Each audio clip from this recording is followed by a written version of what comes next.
If you're like me, then it's likely that you might have grown up on a steady diet of Hollywood films. I didn't visit the cinema too often as a child or as a teenager, but when I did, it was to see the latest releases. Films such as the Harry Potter franchise, Avatar, Inception, Up, and even Paranormal Activity 2 at one point with my mother, which I'm sure bored her to tears, as it would me now.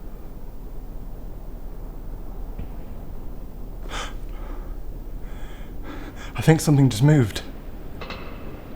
Did it? I don't know. No.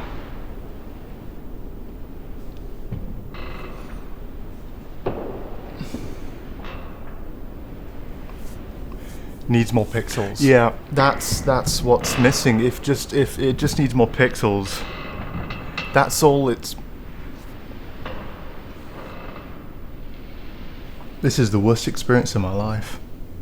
Being surrounded by these kinds of films and having an interest in film in general, over time you get to know how films flow. You unconsciously learn the structure of cinematic storytelling, the language of cinema as well as its codes and conventions. Conventions such as the manic pixie dream girl, a quirky, sometimes multicolored haired love interest who helps fix a bland straight male protagonist by teaching him how to love, even though he has few redeeming qualities and is painfully average and unimpressive. This isn't to say that these films are bad, just that they have a consistent element in their female characters being very similar, which is what a trope is, when consistent elements are used from film to film. So 500 Days of Summer, Eternal Sunshine of a Spotless Mind, and Garden State, they're not bad films, they just happen to have very similar female characters. Codes such as the good characters always being dressed in nice clothing, evenly lit and sympathised with, while the bad characters are dressed in dark clothing, cast in the shadows and unloved with an aggressive attitude and appearance. If your common room looks like this, Hogwarts is basically telling you that you're the bad one. So go do bad things.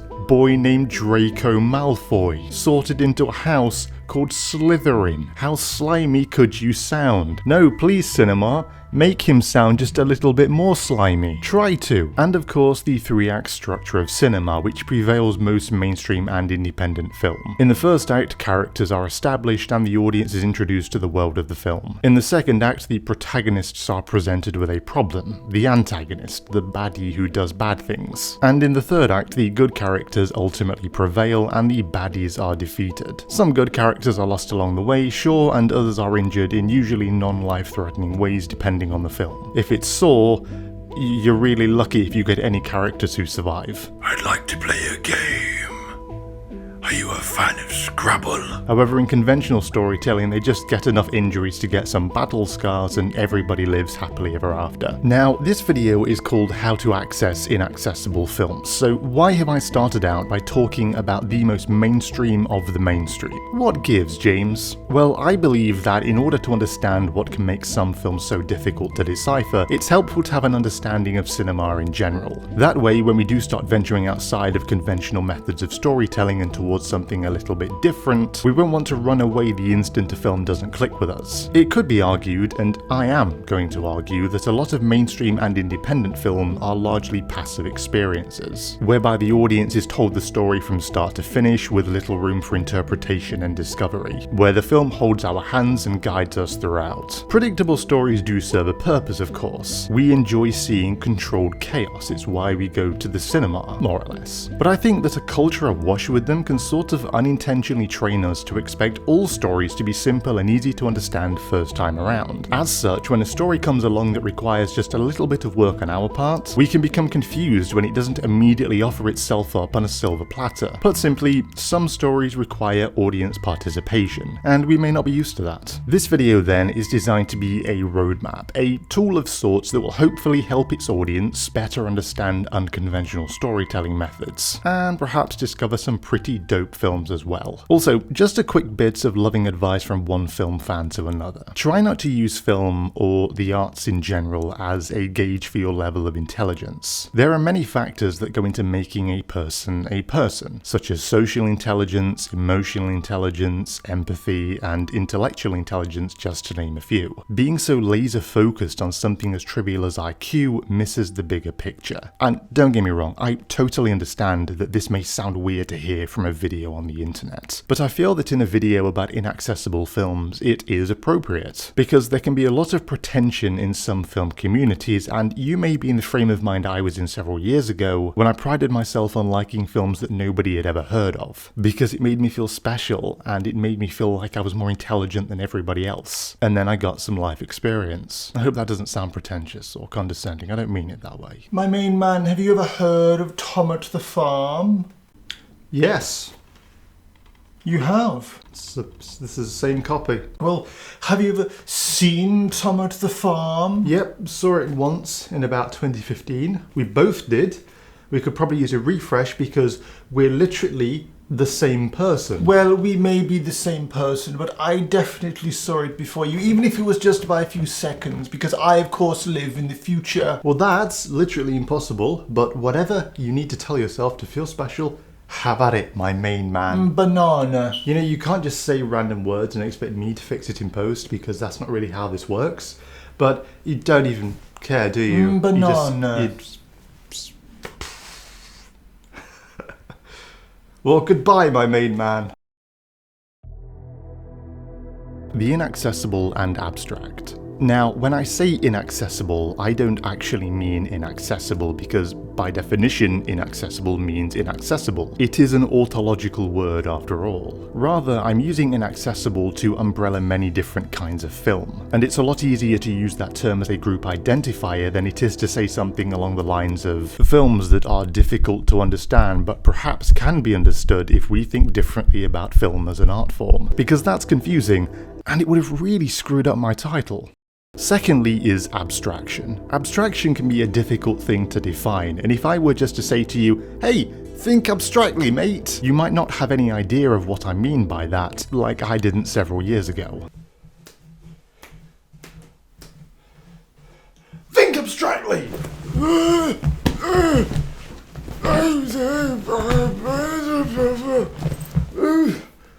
Stalker! Andrei Tarkovsky Stalker!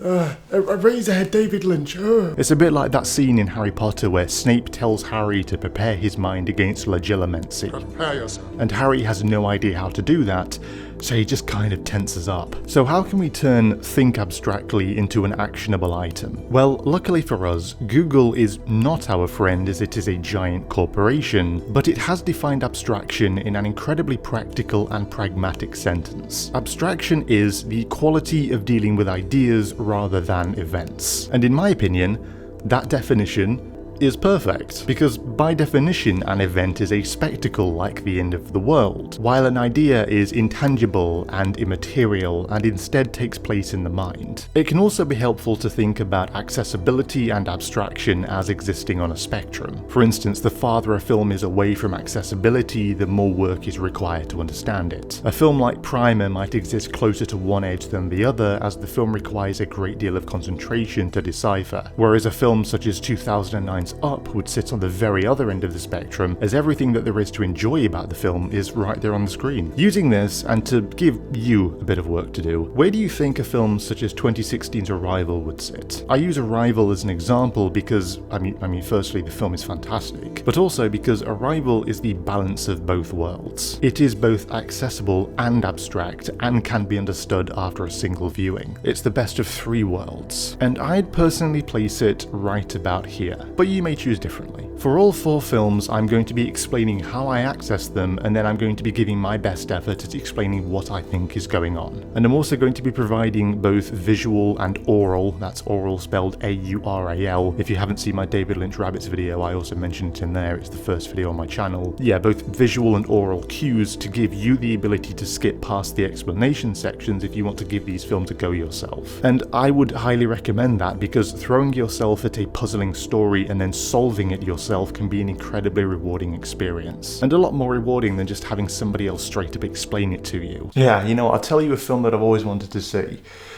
Eraserhead. Oh yeah, Eraserhead's amazing. I've heard that it's kind of a bit weird, because David Lynch, but I think it's going to be a pretty awesome film. You know, yeah, I've seen that film loads of times. Yeah, David Lynch is great as well.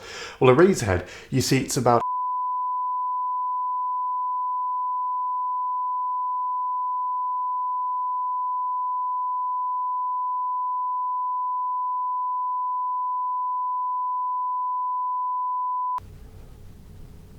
Well, thanks, man. Now I don't need to watch it. Yeah, no worries, man. It's fine.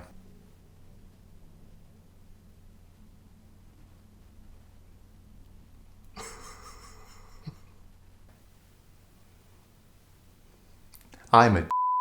Don't get me wrong, explanations can be great if you're lost and need pointing in the right direction, but too much explanation is basically just a spoiler, which can take away the fun of the journey. And where's the fun in taking away the fun of the journey? Not only that, but throwing yourself at a puzzle trains your abstraction, intuition, metaphor, and symbolism capabilities. In other words, if you jump in the deep end and you go for something like the Tree of Life and you're completely bamboozled by it, come back in a few years' time and you may be able to understand it just a little bit better. In this video, we're going to be looking at 4 films: Primer, Eraserhead, The Tree of Life, and Coherence. And I've chosen these films because I'm most familiar with them over the years. As mentioned previously, I'm going to be explaining how I access each film, and then I'm going to be giving my best effort at explaining what I think it's about. I'm then going to be placing each film where I think it belongs on the abstract to accessible scale from just a few minutes ago. Perhaps visualizing difficult films in this kind of manner could be helpful if we're interested in exploring this kind of cinema. Primer.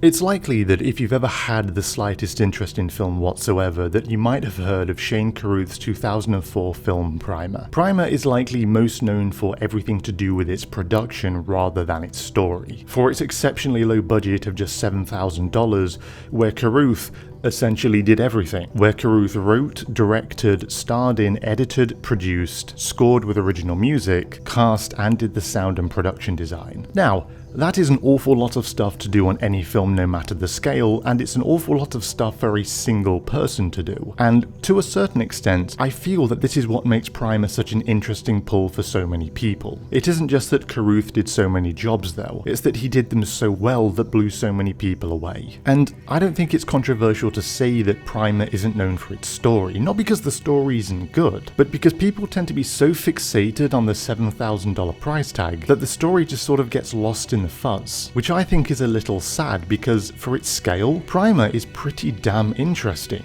and also a massive headache.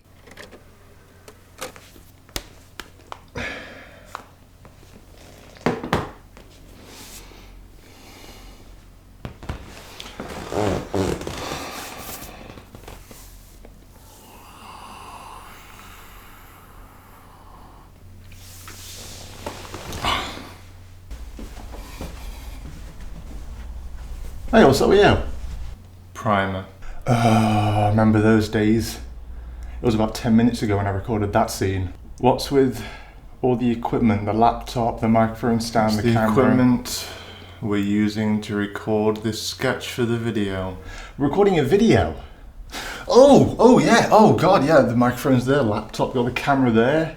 This is getting very meta, isn't it? Shall we carry on with the video? Abracadabra. That didn't make any sense because I didn't plan for you to say that because I didn't know what I was saying right now. We're carrying on with the video. End of scene, end of scene! So how do we access Primer? Well, for a film all about the nitty-gritty, let us get nitty-gritty. Firstly, I began by being born in the early 90s. I then went to Just kidding. I mean, I'm not kidding about being born in the early 90s or whatever. Sure. This bit's over, is done. Firstly, I began by sitting down comfortably and starting the film, and it became very apparent very quickly that subtitles were an absolute must. Because truth be told, most of the film is sort of mumbled on top of being so complex. So palladium, right? You have their diagram, eh? What does it say? Well, they use the ratio of both, platinum and palladium. But I don't know if that's necessary with the changes I make. I think they're just showing off. If you have it, you gotta use it, right? Hey, you guys, I want to get a replacement router. I'm putting down 4 ounces of palladium. Did Robert look at it? Yeah, I already I got can't it. fix it. Okay, where are you getting it? Walmart, it's like $50. Okay.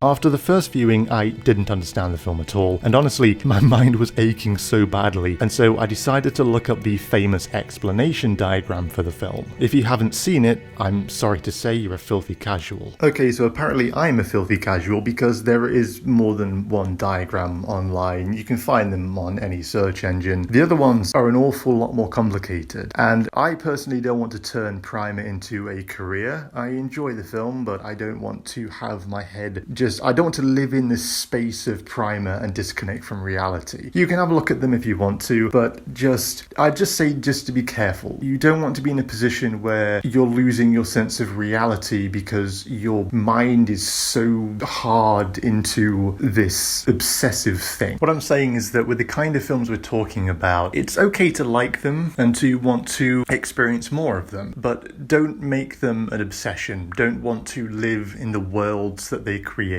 Because what that does is it makes your mind really unhealthy, because you do kind of disconnect from reality because your mind is so obsessed with exciting new thing to really dig your mental teeth into.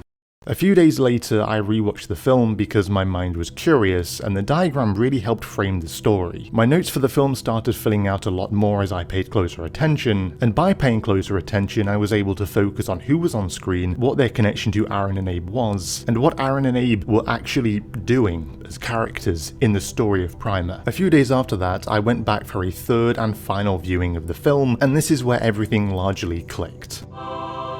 After perusing the Wikipedia page, I learned that the point of Primer isn't to analyze and decode every single second for clues about the plot. Rather, the point of Primer is to understand the broad nature of the story, focusing instead on the characters' actions, motivations, and beliefs, and not on, quote, getting the whole film, unquote. So 3 viewings, a diagram, and a lot of thinking later, what is Primer about? Or, I suppose, more appropriately, what do I think Primer is about? Well, Primer is about 2 men, Aaron and Abe, Eraserhead. I'm just kidding.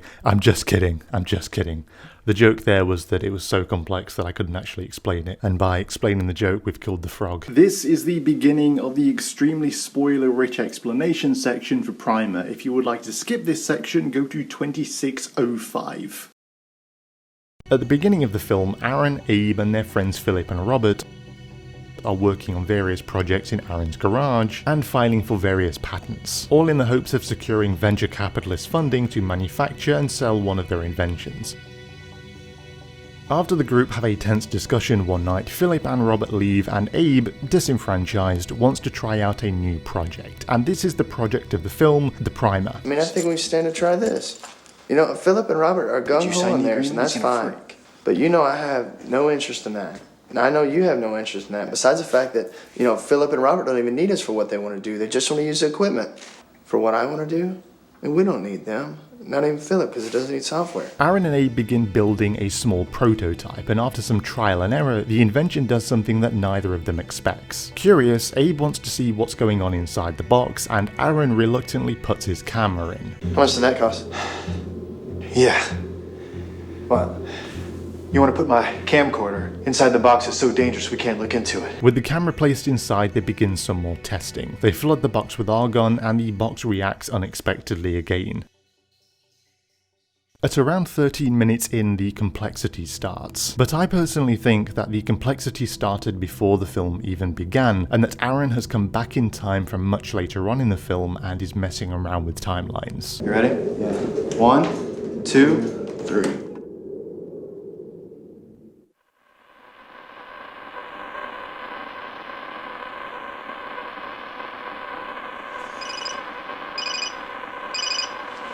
Hey. Hey, tell me you're hungry. Kara's at her mom's and I'm starving. Yeah, I'm hungry. What? Abe, it's 7. Abe, it's 7 at night. I don't know for sure, but that's kind of the point of the film. The pair then discover that the box runs for a period of time after the power is disconnected. Aaron tells Abe that he doesn't want Philip and Robert to know, because he's a selfish arsehole, and without even understanding what they've created, the pair immediately begin talking about how they could use the device, imagining boxes the size of jumbo jets. Selfish and narrow-minded. With a prototype in action, they begin to seek VC funding for a bigger operation. VC again means venture capitalist. This they are hoping through a man called Thomas Granger, a VC they know from being the father of Abe's girlfriend Rachel. Aaron and Abe decide to invite Granger to a party where they plan to butter him up for an eventual pitch. Parties would continue. Any birthday, anniversary, holiday. Maybe some obscure project launch, it didn't matter, any reason would do. What was important is that Thomas Granger, their last best hope of funding, show up. And if he left a little earlier than they would have liked, well, he couldn't be blamed. He was only there to please his daughter Rachel. And she was only there to please Abe. The film then gets more complex, and we see Abe looking at Aaron from a rooftop. And I personally believe that this is future Abe keeping an eye on future Aaron and making sure that original Abe and original Aaron don't interact with future Aaron. Oh god, trying to keep it straight in your head is mentally exhausting. In this scene, Aaron is seen wearing an earpiece, and it will later turn out that this is future Aaron who has already built a bigger machine, coming back in time over and over again, running through the same conversations, possibly in a desperate bid to try and keep time straight. Earphone Aaron then talks to original Abe about building a bigger box, and this is likely to ensure that things keep happening in various timelines because that's where future Aaron is. I don't know. You're talking about making a bigger one. You're talking about making a bigger one. I didn't say anything. You're the one talking about it. Original Abe then talks to original Aaron on the back of a pickup truck, where they witness a past Abe going to the storage facility to travel back in time. I know you probably feel like you're being tricked or made fun of, but you're not, okay? I promise you, you're not, okay?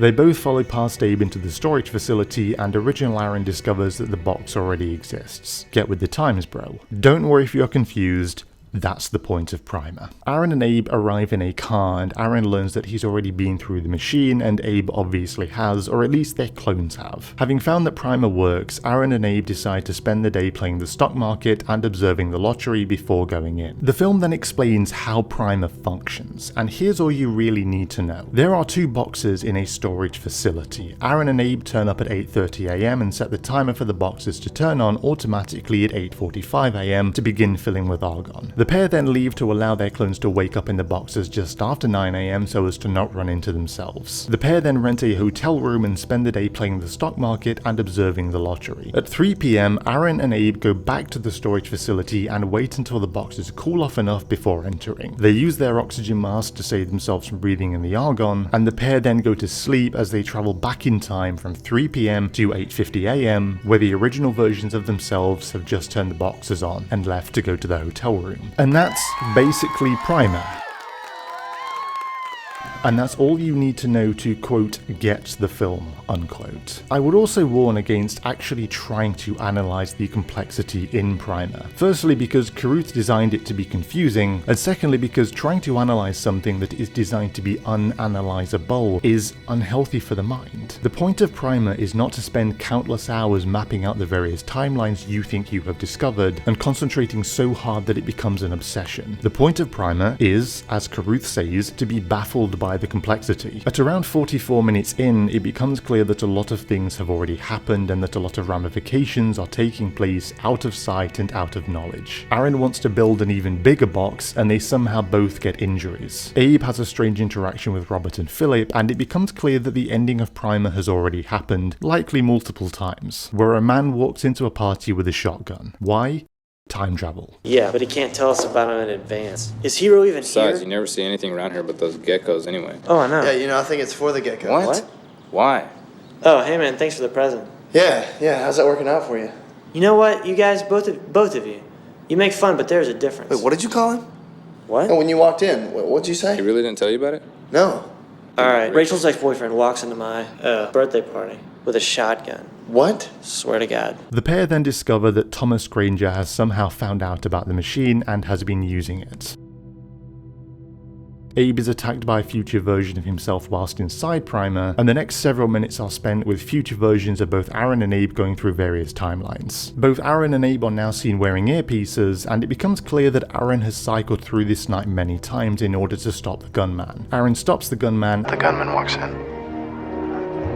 And eventually he must have got it perfect. And it must have been beautiful, with all the praise and adoration he had coming.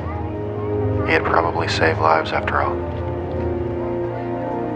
Who knows what would have happened if he hadn't been there. And the pair have a confrontation where Abe is clearly unhappy with Aaron, likely because Aaron has been abusing the box. Tell you what, why don't you take Karen and Lauren and put them in the box, and then you and Aaron can each keep a set, and you'll both have families, and you can stop feeding off it. Don't come back. You can each keep a set and a hemisphere. And I don't think there's ever been any reason for me to show you what I'm capable of. But I'm telling you this now. Go out there and do whatever the hell you want. There's no way in the world I can stop you. But don't come back here. Aaron leaves for France, and in a closing scene, Aaron, who has clearly not learned his lesson, is seen instructing French workers towards building an even bigger box. Good morning. Every half meter, placez les chaque demi-mètre, everywhere, partout, everywhere, And if you look, partout. you will not find me. The end. Now, aside from all the fanfare that Primer gets for its production and complexity, Carruth rather envisioned the film as being a critique of the narrow-mindedness of the main characters, explaining that they are scientifically accomplished but ethically morons, because they've never had to deal with ethics before. That Aaron and Abe have invented this thing, and their first thought isn't about the legal, ethical, societal, and philosophical implications of such a device, but instead about wanting to get rich quick. For a film that's only 77 minutes long, it never really ends in the mind, which is the sign of a good story. It's one thing to make an ultra-low budget film, but it's another thing entirely to make an ultra-low budget film that not only doesn't feel constrained by finances, but is compelling, feels like a film, and feels effortless all at the same time. This is of course down to many individual things being done very well. The pacing of the story combined with its lucid understanding by cast and crew, the camera angles, editing choices, shot composition, music, and even the acting that works so well that once you get past the inaccessibility factor, you can really lose yourself in the story. Just don't lose yourself too much.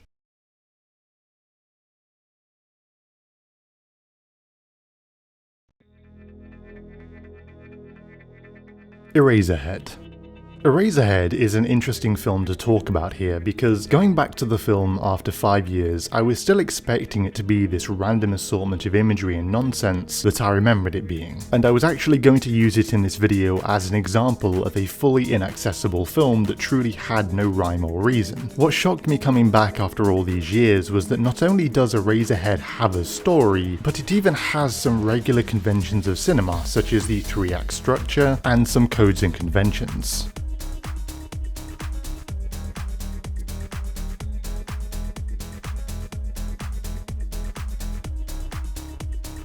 So how do we access a film like Eraserhead? Well, this is entirely depending on your ability to read abstraction. You see, Eraserhead sits firmly in the abstract, and as such, the film requires a healthy understanding of 4 key pillars: intuition, abstract thinking, metaphor, and symbolism. The 4 things I mentioned before, essentially. Abstraction in your ability to see past the screen and understand the story below. Intuition in your ability to understand something without conscious reasoning and trust your own judgment on what you're interpreting. Metaphor being one thing used to represent another, and symbolism being used to represent ideas and symbols. These 4 things are baked into the very DNA of artistic expression itself. Some art is extremely metaphorical and abstract, such as Eraserhead, and other art is more grounded in reality with clear intention towards metaphor and symbolism, such as the aliens in Arrival being a metaphor for communication, where the conflict is only resolved after humanity learns to share information with one another, instead of doing what it usually does by killing everybody and devastating generations to come.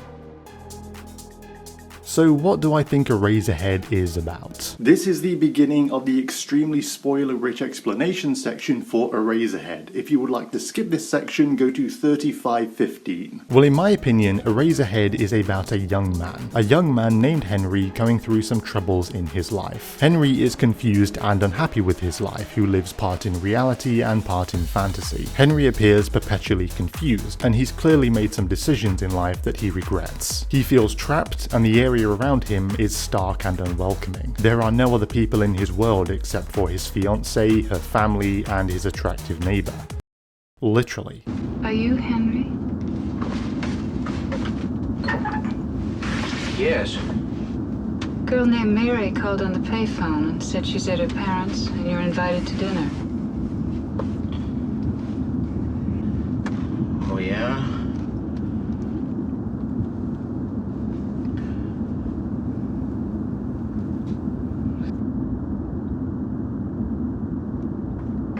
Thank you very much.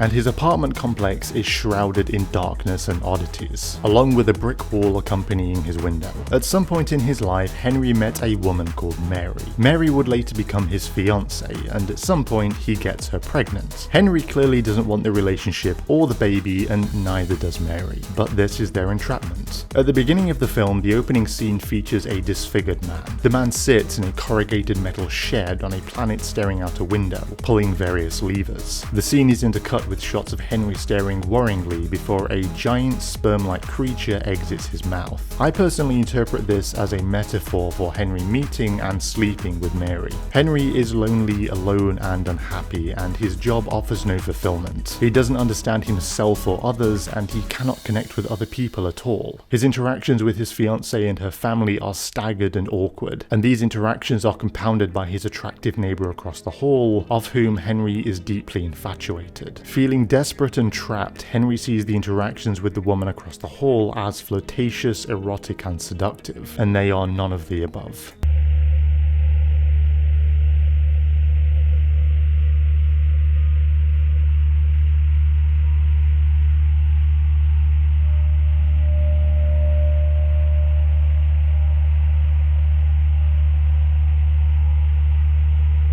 I locked myself out of my apartment.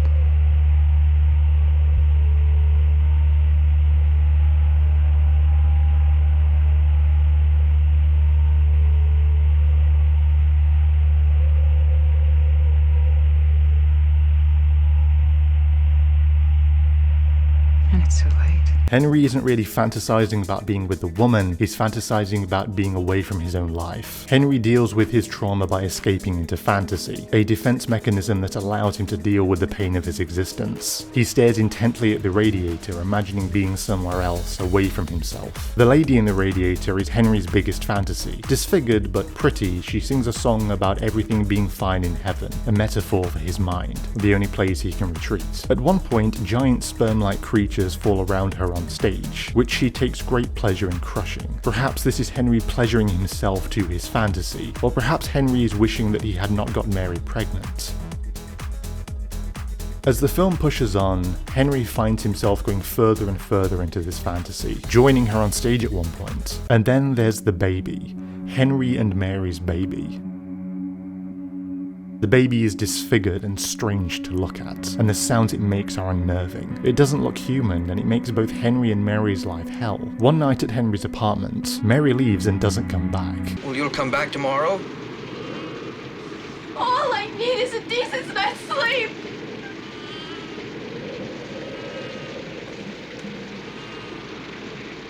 Unable to cope, Henry, petrified of responsibility and of being trapped in a small apartment with an unwanted lifelong commitment,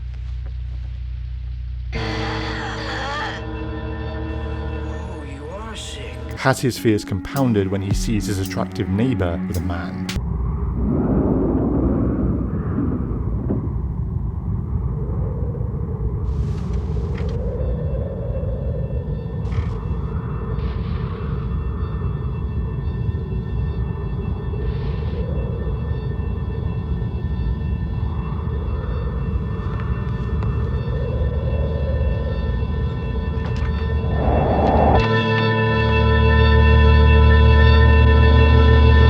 starts laughing at Henry's perceived misfortune. Okay, so I slightly messed up the chronology here. The baby doesn't laugh at Henry after this scene. The baby laughs at Henry about 5 or 10 minutes ago in screen time. It doesn't really matter because the baby itself represents an unwanted lifelong commitment, so getting a few of the minor details slightly off is okay.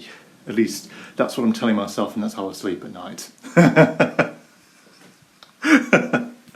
And Henry proceeds to cut the baby's bandages open, unknowingly killing it. The film ends with Henry unable to cope with reality anymore, retreating fully into fantasy. The planet from the beginning cracks open, revealing a dark void, perhaps a metaphor for Henry retreating into delusion. He reunites with the lady in the radiator, and the film ends. Now, this is only my interpretation, of course, based upon my own intuition and life experiences. But I am going to go out on a limb here and say that I think that this is what Eraserhead is about. For me personally, there are just too many things aligning underneath the abstraction for there to be another interpretation. But if you have other thoughts, please let me know in the comments. After all, this is a conversation and not a monologue, and there are no kings and queens in the discussion of art. Nothing is objective, avoid getting lost in the semantics, and the purpose of the conversation of art is to encourage more conversation of art. Art only gets better when we include more people.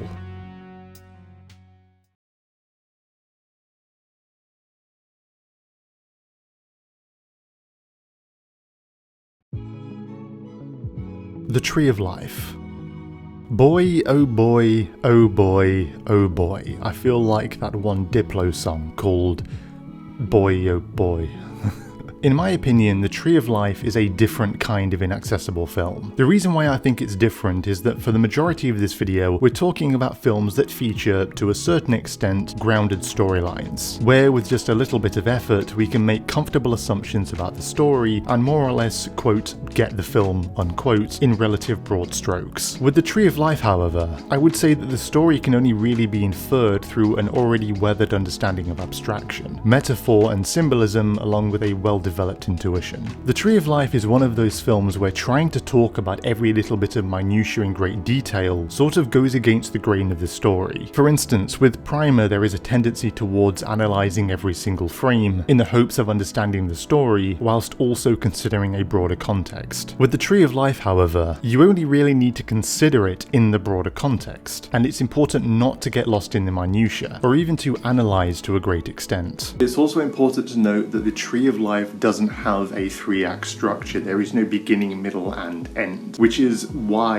it's so difficult to access, or one of the reasons anyway. So how do you access The Tree of Life? For me, when I sat down to watch the film, I didn't really know what to expect, and the experience, I'm not going to lie, was a little jarring. I wasn't familiar firsthand with Terrence Malick's style of storytelling, but I had heard through osmosis. I sat with the film for a few days afterwards, intentionally choosing not to read anything about it, instead letting it swim in my mind. The film threw me for such a loop that when I wasn't looking, I decided to peruse the Wikipedia page, curious as to what it would say considering I was so speechless. While reading the Wikipedia page, everything largely clicked after some light thinking, and it made me realise that The Tree of Life is one of those films where you think that there is more going on than there really is. And personally, and this is just my opinion, I think that the film could even be accused of being light on story. And to give my own opinion a little bit more, the film is ever so slightly boring, and summing up the story of the film is easier than describing what happens in it. If you're already well versed in inaccessible films, The Tree of Life likely won't need more than one viewing with perhaps some digging around online. However, if you're new to inaccessible films, multiple viewings may help, along with online research and letting the film swim in your mind rather than trying to put it under a mental microscope. I do encourage you to go into the film blind though, because nothing beats first-hand experience of something you're not familiar with, as first-hand experience of something new forces you to engage with the story, and being blindsided by a film is part of the fun anyway.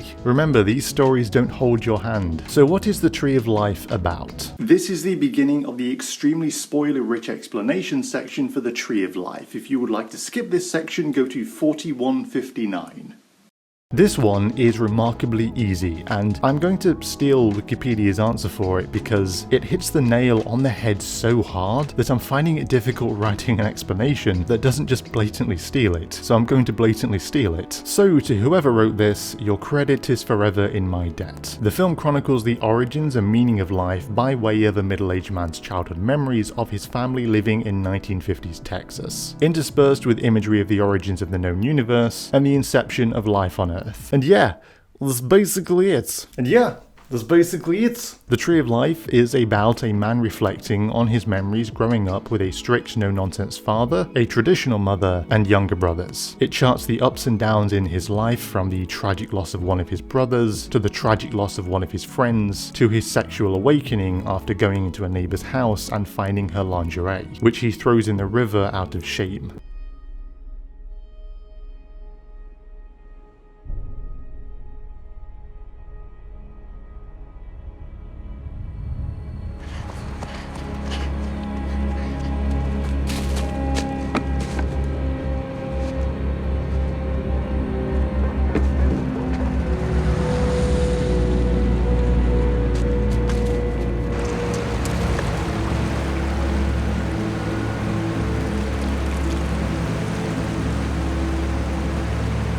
To becoming angry at his father for his strict parenting style and lack of love and embrace.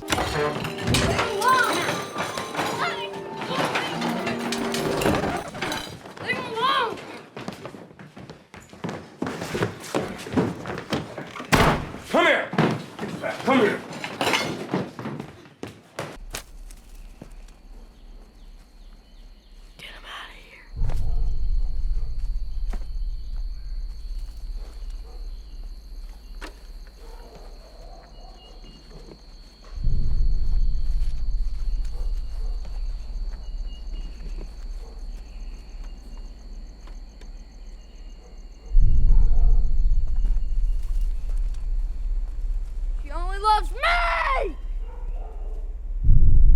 The way I personally describe the style of the film is that of a camera having dropped into family life and captured the everyday events over the course of a few weeks, edited together with shots from the early life of planet Earth and shots of the present day with the older brother reflecting on his past. While the film can be difficult to understand for the majority of the runtime, towards the end of the third act is where things really start to spiral, and the lines between reality and memory blur. While the story is simple once you get it, the challenge lies in understanding the dense abstraction.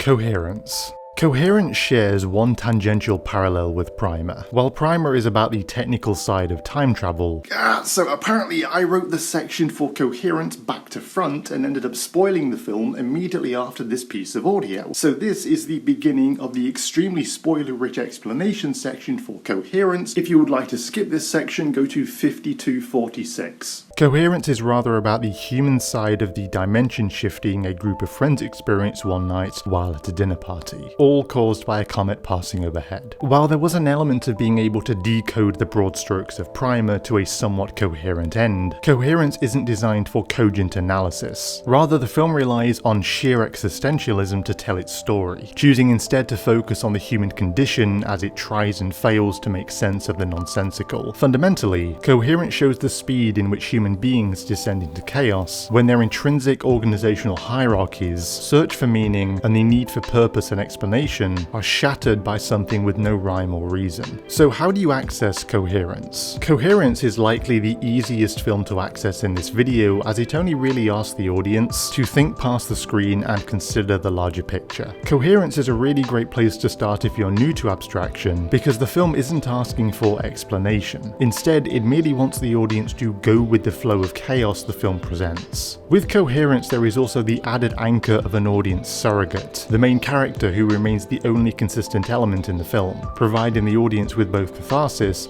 and somebody else who understands our plight, something we didn't get with Primer. So what is Coherence about? Coherence is about a group of friends coming together for a dinner party which also happens to coincide with the passing of a comet. The comet is used by the film as a plot device to instigate the dimension shifting. Coherence largely takes place at night, and the film deliberately obfuscates the geography of the area, keeping both the audience and the characters in a perpetual state of confusion. At the beginning of the film, the friends arrive one by one, and the audience is introduced to the characters, and we get an inkling of their connections to one another. No, I didn't know that. I didn't know that. Well, he is. Oh. You know Lori. Oh my. Long black hair, kind of in a vixeny, Wild kind and of sexy. Oh, kind of strange, very mysterious, very tight dresses. Listen, it's totally fine. Okay, look. It's such an Amir thing to do. I was gonna keep this. This, my friends, is my own little rescue remedy concoction. Right. But it's our own mix. It's very safe, I think. You want a needle for that? You can drop it into some water. The characters are an assortment of different personalities and beliefs, which will come into play later on when the friends need to pull together, and they don't really. At first, there are some light disturbances. A banging on the wall which scares everybody. 1908, 1903. Before Hugh and Amir, who had ventured out earlier after the power went out, come back with a box. This. Jesus! Stay. Oh my god. Oh man, it's them. Are you okay? I'm fine. Do you have any what is this? Cotton balls and things like that? What's the box? That was at the other house. I thought I saw Hugh put it down, then he was running around the corner and You just took it? The box reveals a ping pong paddle, images of the friends with numbered backs, and a picture of Amir that seemingly shouldn't exist. As with Primer, the complexity in Coherence has already started. It will later turn out that this box is another house trying to keep track of their members, and that Amir accidentally stole it after believing that he saw Hugh put it down. He did. It was just a different Hugh. The first major event occurs when a note eerily similar to the one that Hugh is writing is pushed under the door by a stranger. I'll just leave a note, right? No, that makes sense, right? Have pictures of us. They might be crazy. What is it, babe? Hey there. Don't mean to freak you guys out, but we just wanted to borrow your phone for 5 minutes tops. Thanks.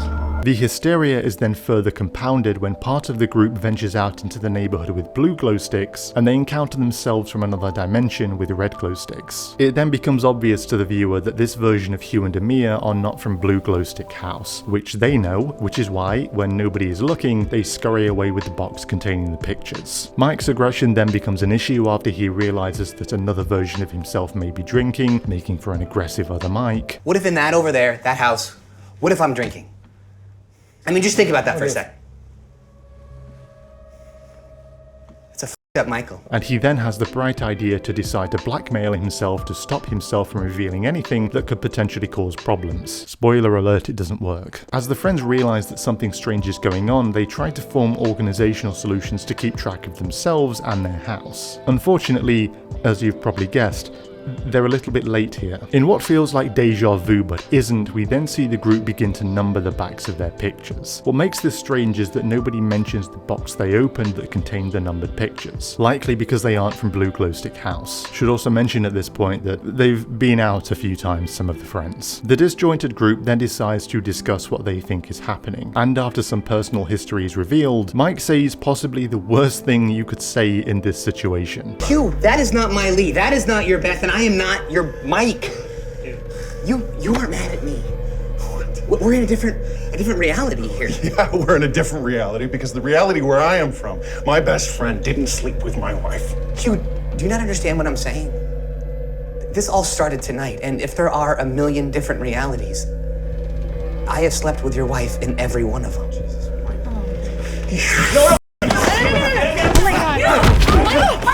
Like, dude, time and a place. Cementing the oddities further, the group then asks to see Amir's phone. As with Blue Glow Stick House, Amir's phone is cracked, and this Amir's isn't. No, my phone is not broken. Now, what does that have to Your do with you phone sleeping with my has wife? always been broken from the beginning of the evening. Your No, phone's broken. Em's phone is broken. Yeah, So is yours. Mike is then beaten up by another version of himself because dimension shifting before the film turns to soup. And by soup, I mean that things spiral very quickly. Main character, who is named M, leaves the disjointed group and goes from house to house observing the events.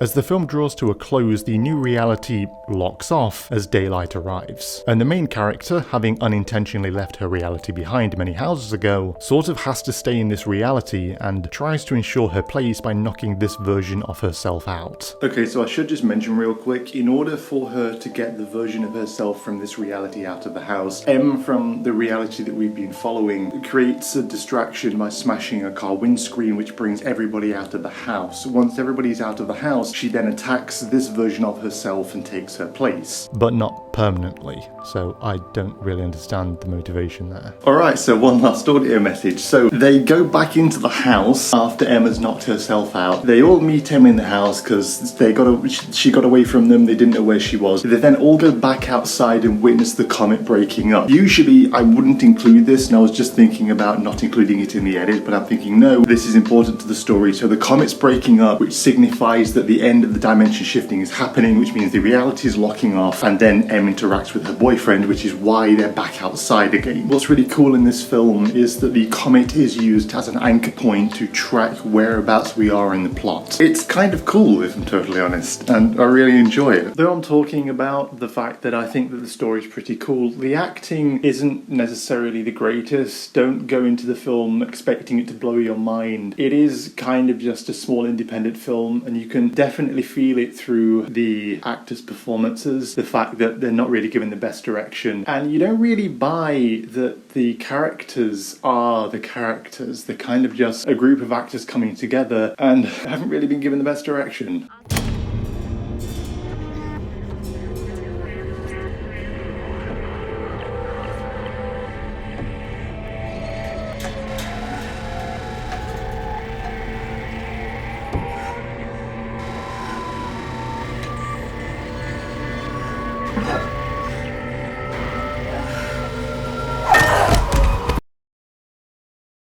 Em then interacts with her boyfriend from this reality, and he gets a call from his girlfriend, the version of Em that's knocked out in the bathroom.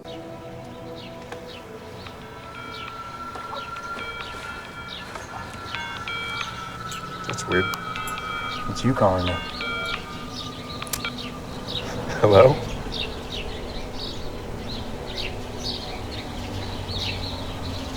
She obviously begins talking, and the film ends. In my opinion, this is the best way to both write and end a story like Coherence. There's no explanation, the film doesn't try to explain itself and end up convoluting things, and there's no conversation between Em and her boyfriend that could have ruined the strength of the ending. Instead, it just ends. The only gripe I have with the ending is that before the film truly cuts to black, they briefly cut back to Em, and I feel that this was a bad choice in editing and direction, and that the film should have ended on the boyfriend. Ending on the boyfriend's confusion allows the audience to identify with him and see this Em, the one we've been following, as an imposter. Cutting back to Em's face does take away a lot of the momentum and kinetic energy and the mystery of who she is, in my opinion anyway.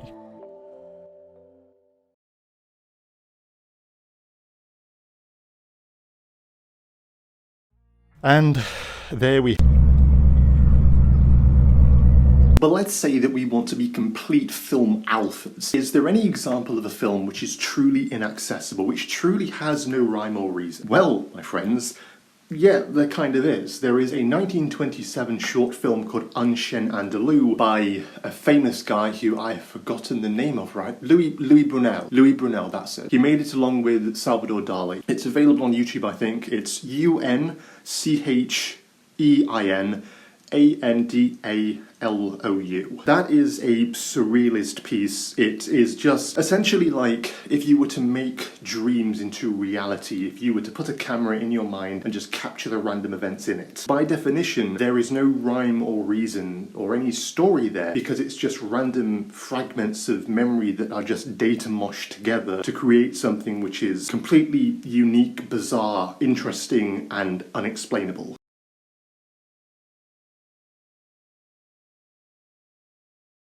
And there we have it. How to access inaccessible films. Fundamentally, inaccessible films ask for your involvement. They want you to be curious, they want you to engage, and they want you to ask questions. A, B, C. Always be closing, always be curious. David Lynch wants you to develop and trust your own intuition and to be able to read and understand abstraction. The more life you live, the more films you watch, the more diverse the selection, the more you learn. I never really intended to put these films in any particular order, and I tried to at one point, but then I realized that part of the reason that they weren't in any particular order is that there is no real right order to watch any kind of film in. Art doesn't exist in this space where you graduate from one level to the next in a fixed hierarchy. Instead, it's as fluid and colourful as oil on canvas. Sure, you may not get a film, but come back in half a decade with some more life experience, and it might suddenly jump out at you in a way you've never seen before. Hidden in plain sight all along. And you can't really get much life experience if you spend all day sat alone in a room watching film after film. That's really something I'm saying to myself and my friends from many years ago now.